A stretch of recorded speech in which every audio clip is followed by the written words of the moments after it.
Hello, everybody, and welcome to the StreamGeeks podcast. First one of 2019. Woo-woo. Ready for a great year. We're going to wrap up 2018 and tell you what we're thinking about for next year. Welcome to the Post-Show Podcast with your hosts, Paul Richards, Tess Protesto, and Michael Luttermoser. Let's talk shop. Hey, everybody. Thank you so much for joining on YouTube, Facebook, and Twitch. Welcome, broadcast engineers, audiovisual experts, podcast listeners, and geeks. That's what you're supposed to say, Tess. Geeks. So we had a crazy 2018. Let's break it down as quickly as possible just to wrap it up.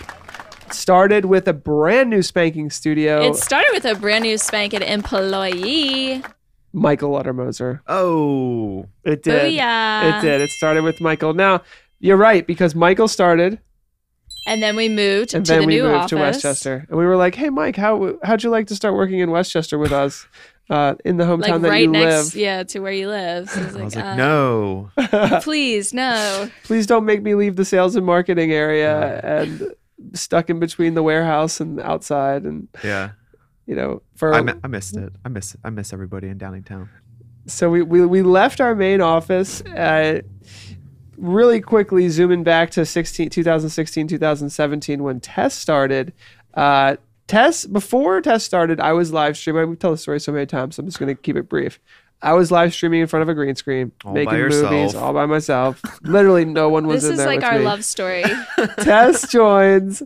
I say, Tess, can you help me build a real set? Because I was watching the live streaming pros with Lori and David. You and just needed a woman's touch. I was like, I need some help. I was like, you be in charge of this. You know, you set it up.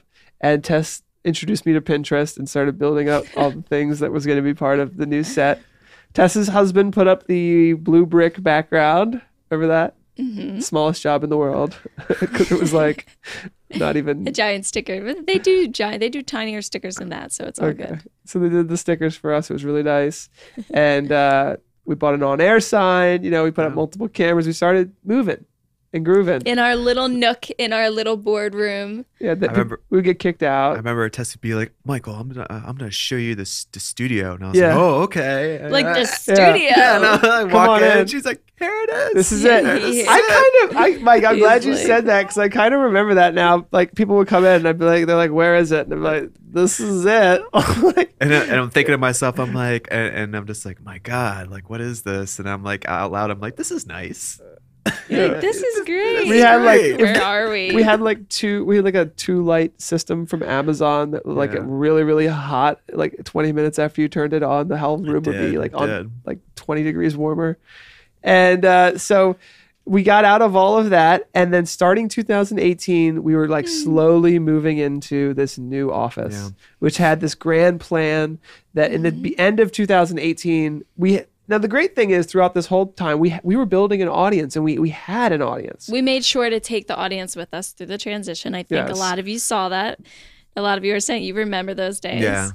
And the great part is that like you guys were giving us all of our ideas. Like we were like, I was using a program called Google SketchUp, which is a 3D mock-up program, and we had like every room in the new office. This is a 2,500 square foot office that was used as a lawyer's office. So there was a conference room and then 3 lawyers, and that was it. That's what this place was. We turned it into a brainstorming area. Where the receptionist is where we are right now in the podcasting area. The reception area is a podcasting studio. The open area is where we stick the interns and have lunch. The next office was supposed to be social media, which it still is kind of in marketing. It still is. It's production and social media. We had a couple more employees come in, and then the last one we turned into a studio. Yeah. But the studio space is where the most like time and effort was going into it. And we would 2 or 3 times in December, I think it was, we were like, here's one idea for the studio. Here's another idea. Here's another idea. And our live show chat room was really just commenting and saying, hey, you know, don't do it this way. Do it that way. Reorganize it. Why are you doing it like this? We almost bought a gigantic bar, which would have been the dumbest thing ever. I know. We were really close. It never would have fit in shipped here. from It was Florida close, for hundreds of dollars. Yeah. And I'm glad we didn't, thinking back on it. But it never would have fit in here. No, it wouldn't have fit right. I think the moral of the story is when you do have an audience and you're going through a huge transition that's probably going to cancel some of your shows or your content or whatever you planned out, take your audience with you behind the scenes as best that you can, even if, it's not, everything's not set up as you hope for it to be when Jimmy. Start things back up. I thought it was great when we scrapped the bar idea and moved towards the just like not custom furniture, but different furniture pieces that can be brought in and out of the space to just change it up. The movable. Yeah, for sure. Movable The furniture. chairs, the light furniture. And we got all these ideas from you guys. We ended up with a brick background, black wallpaper. I still remember we did an episode. Those are some episodes that I'll definitely go back to like throughout my life probably and just look back because we've got we did a great job of documenting. When I'm like 70 years old, I'm like, remember when we started the StreamGeeks office? We could go back and watch like 5 hours on of our private island produced footage, and because there's footage of Robert, the installer we hired to he's running cables. Somebody was asking earlier in the live show today about the chalkboard wall we have in our studio, and he was like, what does it say there? He wasn't talking about the scribbles on the bottom. He was talking about where it said HDMI, and what that was Robert or Paul marking out where they wanted a hole to be drilled in the wall. That's right. On the chalkboard, and you'll see there's a circle, and inside the circle it's been drilled out, and we have wires coming through it. So that's what that HDMI was marking. That spot over there was marking. That's where the cables were going to come out to have connectivity on the bar. Yes. So if we wanted to have USB for our mouse, because that's the way it's funny enough, that's the way we used to run our old show, where literally we would be sitting at a bar height table with the cameras facing us, and then the keyboard and mouse would be there, and we would be running it from there. Mm-hmm. And I remember when Michael started becoming our producer, it was I would have a keyboard and mouse and he would have a keyboard and mouse. And I'd be like, no, Michael. And I would grab control of the keyboard and mouse and change something. And Mike would be like, whoa, okay, I guess I'm not controlling this right now. So that was fun. Yeah, those are good transition times where we're all figuring out the flow and now I was learning so much too. Yeah, it was a ton of learning. I think I had one of those little Logitech track pads. You had me change things on vMix, and I'm trying to trackpad. You didn't even the have mouse a mouse would go over there, and you brought the big screen down, and it was huge, and I had to look all the inputs. And each input's it was really big. It's funny. I always joke with Michael about how it's been about a year now, a little over, and he's really getting comfortable with vMix. And I was like, yeah, do you mind relearning it on Wirecast now? That'll be no problem, right? And we've done Wirecast shows since then. And we have. It's just a kind of a joke because it's you learn where all the buttons are, and it's then all disappears. All right, on to the next one. Now it's on to the next one. Forget everything you just learned. No, it's good. It's good to check out different software. Good. And I've forced you to use Live Stream Studio before and Wirecast before. But we got to optimize to stay efficient. Yeah. And so here we are. Now the biggest new thing has been the podcasting studio. That's where we are right now. Yeah. And we got the go-ahead for that. The podcasting studio wasn't as expensive as you might think. Now we do have a PTZ Optics producer kit as the base, so we can have 4 live streaming cameras in here. I would say most podcasting studios probably don't have 4 cameras, you know. But we actually only have 2 set up right now. We can have 4 if we want to. And we should at some point. But so our podcasting studio is really a post-show kind of take the gloves off, no production, just cameras and microphones, if you will. Right now. Right? And I think we all really enjoy that. I'd love to know from the live audience what you guys think. This is what the podcast listeners get, right? So we're not focusing on anything visual. We're not focusing on a pre-produced clip that we have or squares or images. We're just thinking about the conversation that we're having. And we are responding to the live comments and audience that's there. Because we do stream every podcast, once again, for you audio listeners out there. So you can see a video version of what you're hearing. And so I did want to talk a little bit about the podcast. I think there's a couple things about podcasts that are cool. One is, like I said, it wasn't that hard or expensive to get set up. Right? So people can Except start for the a podcast. audio mixer, as in difficulty. Well, audio is... That. audio is very tricky, and I will say that it's interesting. So we talked about this on our last show. Like, I have the audiovisual sales integration expertise and experience. Tess has the social media experience. Michael has the video production experience, but no one on our team really has the audio production side of things. And so we are bringing in an intern.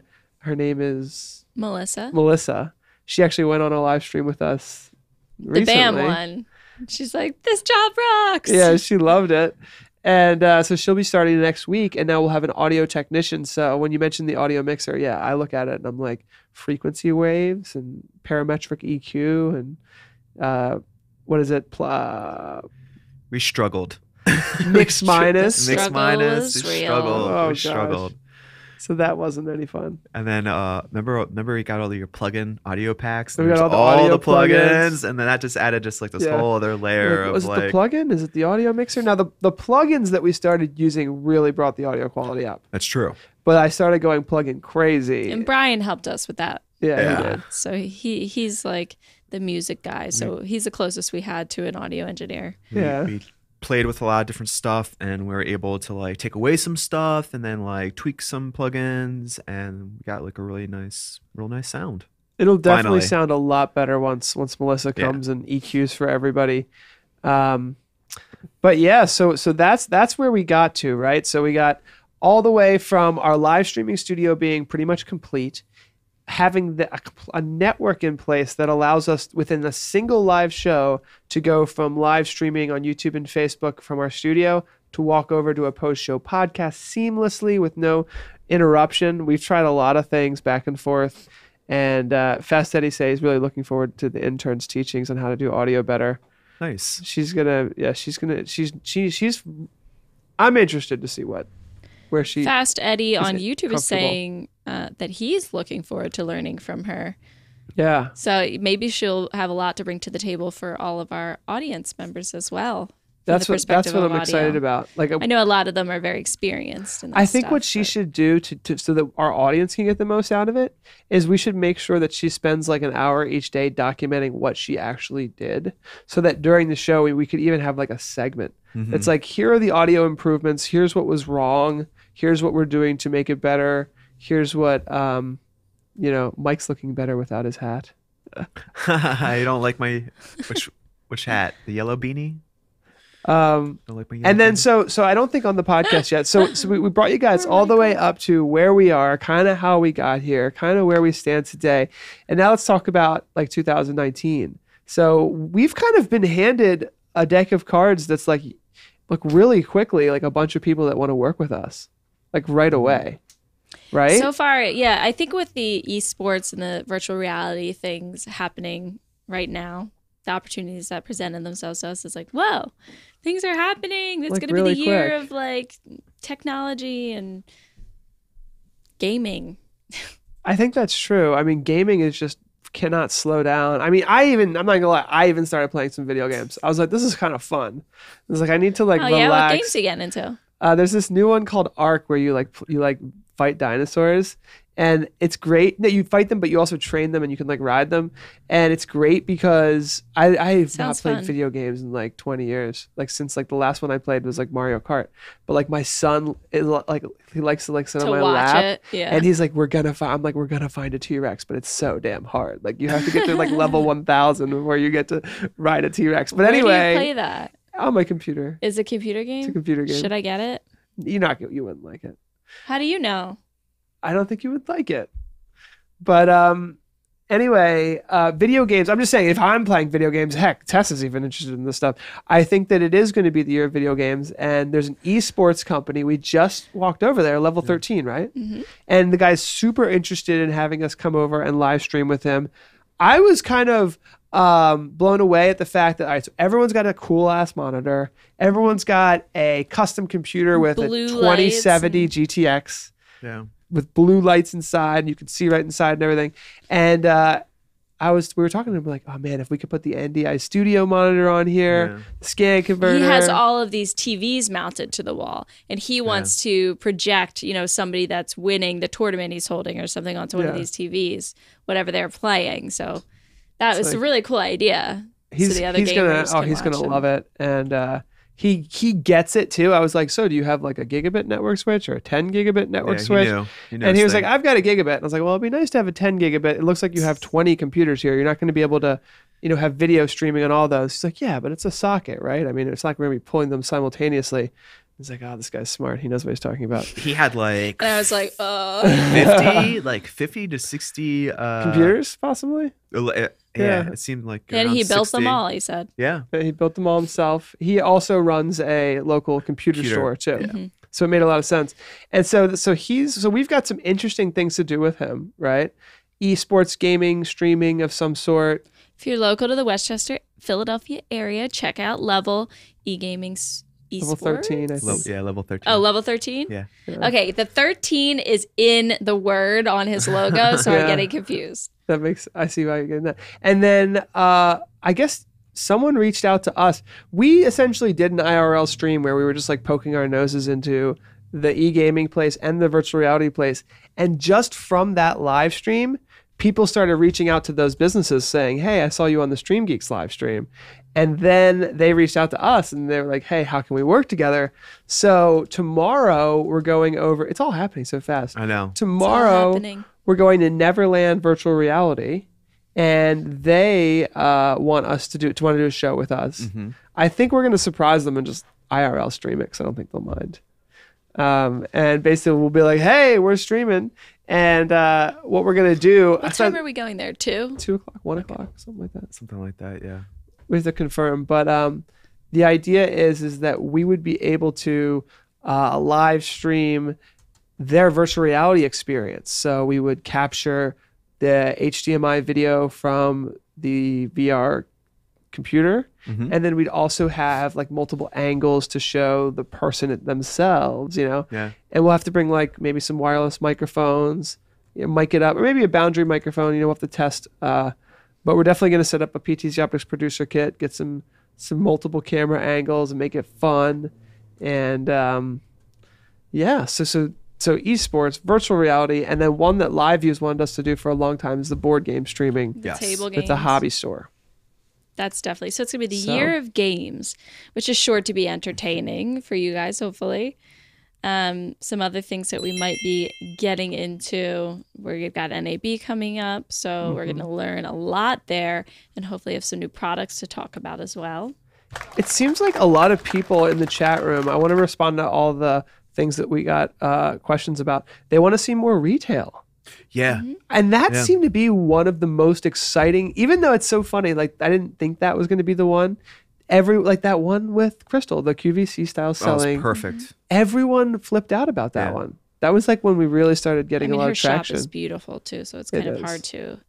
And I don't think that like was a typo. The guy in the chat, he said e-tail, not retail. E-tail. Oh, really? I like that. I wasn't sure if that was a. I thought it could be either or. A typo. I don't think it was a typo. E-commerce. Interesting. I didn't even know that was a term. Like, I don't think it is. I think that's really smart. I think that's really smart. It's like, it's the convergence. And I remember having this conversation with Crystal, the owner of the boutique that we were live streaming. Her, she sells wallpaper, she sells jewelry, she sells furniture, antiques, things of that nature. And she sells all of that. And I was telling her, like, do you have any online presence? Because if we start streaming your stuff around the world, the idea is that someone in Hawaii might buy it, or someone in Mexico. But there's so many businesses today that are retail that are being forced online or need to start online or interested in thinking about being online. And live streaming technology is a great way because they've got things coming in and out all the time. Yeah. And, like even for a lot of small businesses like Crystal, like taking pictures of every product, it's just too time consuming. She just can't do it. Yeah. But if you would create a video that's like, all right, here's everything I have this week, one after the next, and you show a little sidebar with the pricing and the details. It could be like, it's like the same way as for us, it's easier sometimes to just make a live production, a 20-minute video that covers everything than sitting down in Premiere and chopping everything up perfectly. Yeah.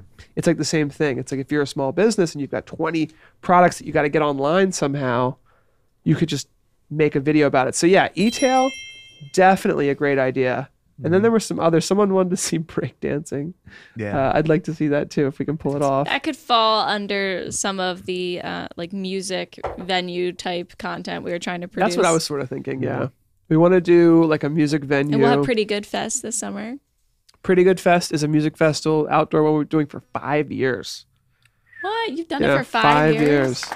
So I it's should like, be able to make it this year. And there's something in my heart, and I don't know why, that still makes me feel like I've only been streaming for like a year. Like I feel like I'm still a newbie. Is it because so much changes so quickly in this industry? industry? Like you can never be on top of it. You're never like know everything.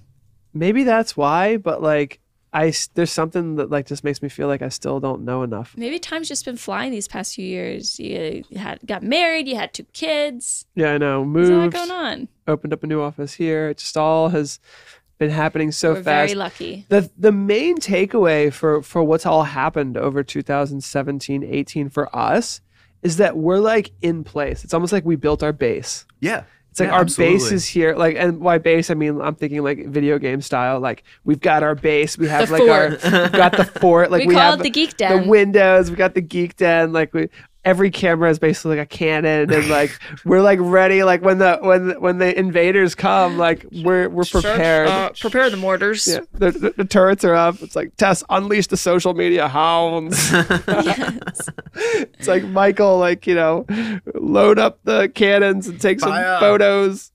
So I feel like Ether.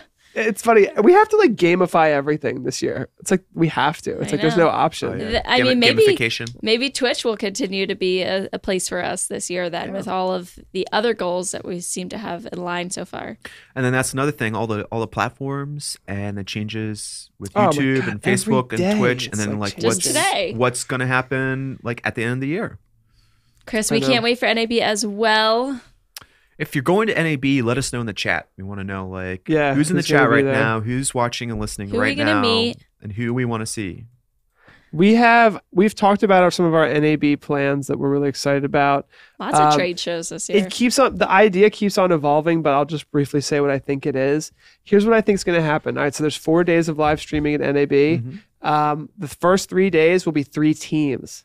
So as opposed to like making it like a vMix live stream Wirecast battle, there's a Wirecast gear, there's a vMix system, there's an OBS system, and there's like a live stream studio. And literally a team of 4 people have to walk up and produce the best production ever together, 4 of them, using 4 different systems together.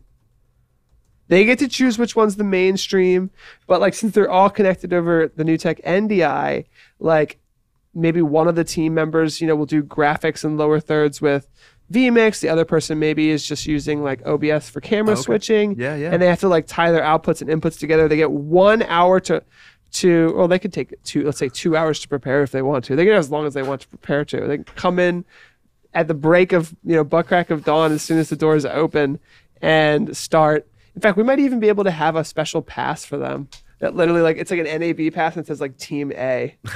But anyway, that's my idea. I'd like to see teams working together. That would be awesome. With different streaming systems all working together. That is just crazy. So that idea came to me. I don't think I told you guys about that. Maybe the video, we've been brainstorming about how to make a really kick butt video, a promo video for NAB. Could we make it like Wirecast versus vMix or some versus NewTek in the video, and it'll be like coming from use the fog machine, and like people with like vMix shirts walk out, people with like Wirecast gear walk out on the shoulder. Yeah. Oh, that's a good idea. Yeah. I wonder if we would be allowed to bring our fog machine. Yay, Fast Eddie! Yay, Fast Eddie's going to be there. Chris is going to be there. That is a good idea with the fog machine. Yeah, if we could. If we're allowed to have a fog machine I think you can. I think you can because the ceilings are so tall. I think you can bring a fog machine to the show. I mean, if Froggy Foggers is there, you saw that. then They were like blasting fog in that convention center. So I think we'll be all in right. that center. So all of that is happening as well. Gamification of everything. Even our NAB experience. We want to have fun. Yeah, we got to make this ish fun. So I guess that will wrap up the podcast there. It's going to be a lot of fun. It's going to be a lot of twists and turns. The industry is exploding, buckling at the seams. We're really like one of the things I was going to say is that like on Twitch, for example, we might be one of the only like businesses on Twitch that's like doing it, I would say, right. Like there's businesses trying to stream, like there's churches trying to stream like on Twitch, and there's nothing wrong with that. Really? But like they're not addressing Twitch. You know what I mean? They're not like, they don't have somebody like making content for Twitch. They're just like, oh, let's add Twitch because we can. Yeah. And I think a lot of businesses are just like streaming there, but we're actually trying to like address each platform the best we can. You know, create specific content Let's for make YouTube. sure there's no sitting comments there. Post things on Facebook that are more social media-esque. And then the only thing we haven't done a lot of is just like straight up like, all right, today we're just doing Twitch. The other comment that we had that I really, really want to do is the paid stream. Maybe tomorrow's IRL. Exclusive. That one's gonna be huge. We have to do it. Like we have no choice. The pay to watch. Yeah. Like you have to pay $1. It's 100% exclusive. We gotta share the paywall, like the whole experience. all that stuff. You got to see it. Yeah. In fact, I have a course on virtual tickets, and I really wanted to beef it up anyway with something like that. I like that. Version 2.0. Yeah, I have like 12 courses on Udemy, and they're all about to get into 2.0. We just upgraded because like if you have great content that you know a lot of people like, but it's just slightly out of date, you just 2.0 it. Yeah. And That's so true.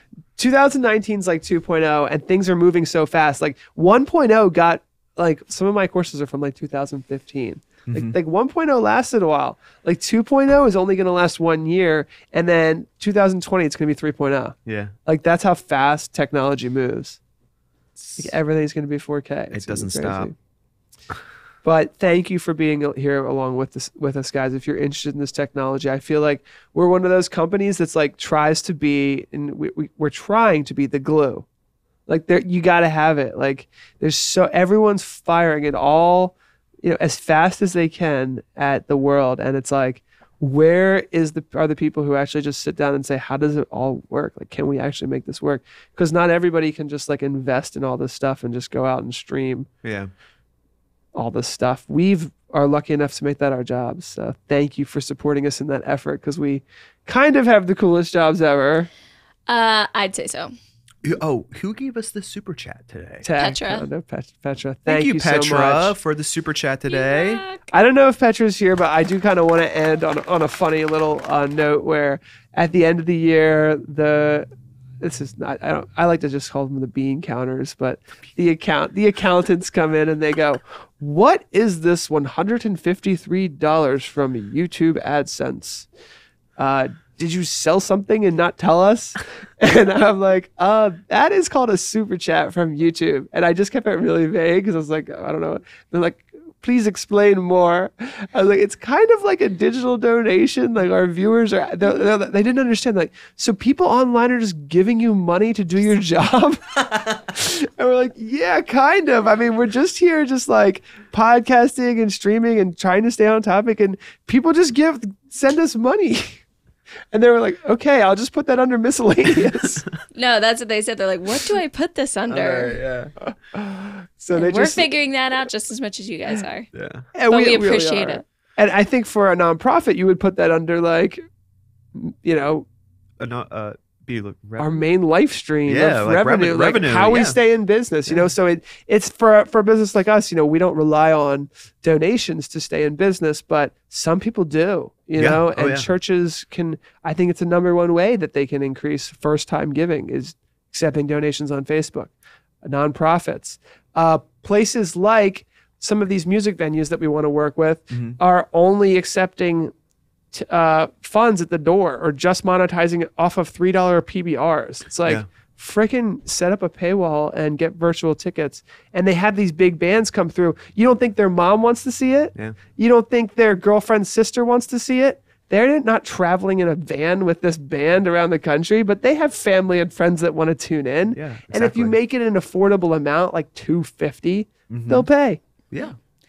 Rudy Z, we highly recommend our sister company, of course, PTZ Optics live streaming cameras for your radio station and e-streaming. So you can hit us up on PTZ Optics or shoot us a direct message on Facebook and we can chat more about that.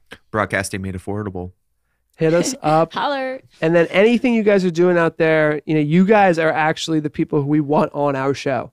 So like your projects, like your radio station, whatever you guys are doing out there. We got a request for more studio tours. Remember? Yeah, we did. Oh, yeah, that's we got to do the studio tour as well. But our studio, even though so much has changed. Remember world studio tours? Where other people show us their want studios. us to do that again? I think that's what he was referring to. Oh, yeah. I always like that. Throwback. Yeah. No, I like the world studio that tours. happened. One here, there. 17 and 18. The other thing we did, which we're gonna do again, but it's just funny to categorize it, is just random ass programs that we invented. Like we imprinted. we Don't remind me of Chat Connect Pro. Yeah, there were things that we invented that needed to be invented that we just like let die. But there were also fun programs like we did one called World Studio Tour. And we literally just tried to go around the world to different studios in different countries and just interview people about what they're doing. And it was interesting, wasn't it? It was. It was a lot of fun. Yeah. We went all over. Dude, is that how we met like Scott Whitney from Las Vegas? Was that kind of? I kind of had known him before then, but it was like a door opener for lots of people. Yes. For lots of relationships. Yeah. And get to hang out with people in the audience. Not just us to them, but them to our audience. So it was a big one. Yeah, for them to meet potential clients and build relationships through this community that we have here. And we love you guys. And with me mentioning Scott, that was kind of full circle because he then invited us all out when we went to Las Vegas to visit his. Yeah, and we saw it in the real studio. It was really cool. Frank, you're awesome for saying that. You rock. Thanks, Frank. Thank you guys so much who have listened to us on the podcast this year as well. We're ready to continue a great year of audio listening for you guys here. Definitely. We're actually almost hitting 10,000 downloads too. Wow. Booyah. All right, thanks everybody. We got to wrap up the show, but it was too much fun. Really excited about 2019. What year is it? I can't remember anymore. I know. I'm not ready to write it down yet. All right, take care, everybody. Bye-bye.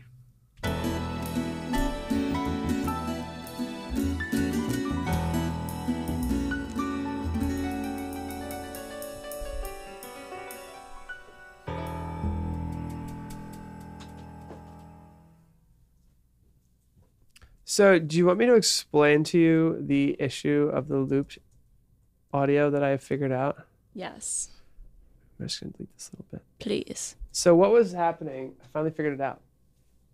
So I was like, what the hell? Doesn't make sense. So and it was always that fourth microphone, right? I can tell you what it was.